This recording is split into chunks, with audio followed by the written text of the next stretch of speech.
राहुल गांधींच्या टीकेवर केंद्रीय मंत्री गिरिराज सिंह यांनी पलटवार केलाय।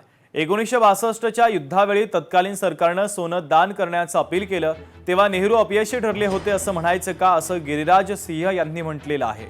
इंधन वाचवणं सध्याच्या सरकारची प्राथमिकता असल्याचं महत्त्वाचं वक्तव्य गिरिराज सिंह यांनी केलंय।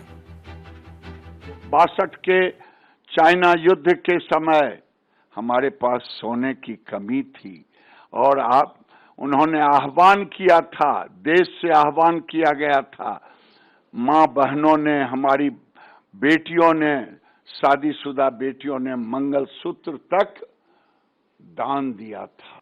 नई गाड़ी खरीद सकते हैं तो ईवी खरीदे, नहीं खरीद सकते हैं तो सप्ताह में एक दिन गाड़ी बंद रखें, कार पूल बनाए, मेट्रो से चले, बस से चले, सब कम से कम सप्ताह में एक दिन 2 दिन। लोकशाही मराठी ऐका, पहा, जागरूक रहा।